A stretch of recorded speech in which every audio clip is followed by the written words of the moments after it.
Am I worried about the state of wildlife? Yes, there's lots of things with development and climate change. There's lots of threats to wildlife in every province in Canada, so there's definitely lots to be concerned about in that sense. So my name's Brendan Carswell. I'm a Master's of Biology student here at Memorial University, and I study wildlife ecology. So I'm originally from Vancouver Island, but also spent a lot of time in northern British Columbia. I kind of got into wildlife because, I spent most of my time outdoors. We lived in a small town, so didn't have a lot to do, so spent lots of time outside harvesting and foraging and stuff like that. So when I realized I could pursue it academically, it was a no-brainer for me. St. John's is by far the biggest place I've ever lived, by about 2 or 3 times, so it's pretty funny. Yeah, I was born in a small town called Campbell River in northern Vancouver Island. There's about 30,000 people there. And then I spent my childhood in Port Hardy, a town of about 2,000 people, which is deep in the wilderness of Vancouver Island. Absolutely love St. John's because although it's a city, we're so close to nature, and there's so many things we can do here. Right now, a kilometer away, there's dozens of icebergs floating by, which is so cool. And the cod and the culture in St. John's is so much fun. And yeah, berries here, berry picking, blueberries, mushroom foraging. It's something that's unlike any other city in Canada.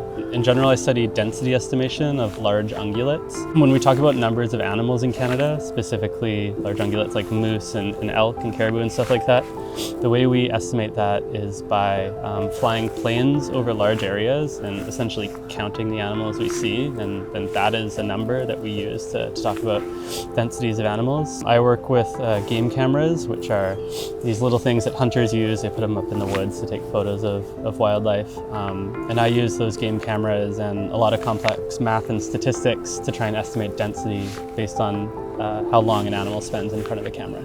So I study moose, and it's a little different because here in Newfoundland, moose are doing absolutely fantastic, because they're an introduced species, but actually in most parts of the range, moose populations are declining. There's a lot of uncertainty as to why that is, and it's probably a large congregation of multiple factors that are interacting, but it really comes down to human disturbance. Seems to be a pretty big part of that. Lots of anthropogenic activity have pretty negative consequences on moose in their natural habitat. It's kind of funny, even though I'm a student here at Memorial, my research actually takes place in Manitoba.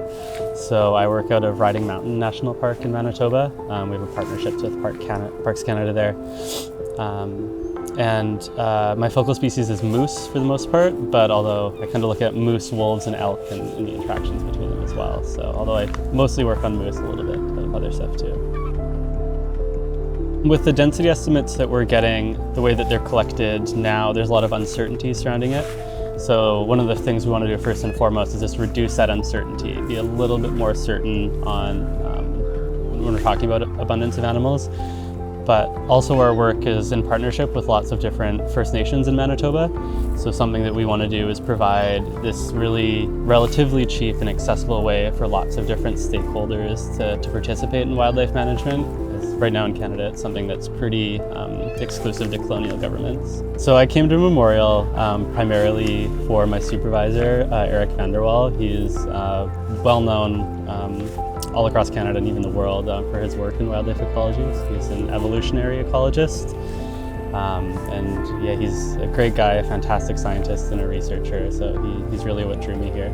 We're a huge lab that has a big diversity of projects. For example, some of my colleagues study snowshoe hares here in Newfoundland, some of them study caribou, and one of our colleagues, she's actually right now in South Africa where she works with elephant populations, so we cover a huge range of wildlife ecology. For me, the best part about being a wildlife ecologist is interacting with animals. It doesn't have to be like a close-up interaction, but just seeing animals in their natural habitat is something that's pretty special, and especially where we work in the middle of nowhere with no people around at all, it's really awesome. Because my supervisor is great and so accepting, I'm really able to go at my own pace and do some really high quality research. So I think I'd encourage incoming grad students to kind of do what feels right to them and don't feel pressure into rushing into something if you're not sure it's what you want to do.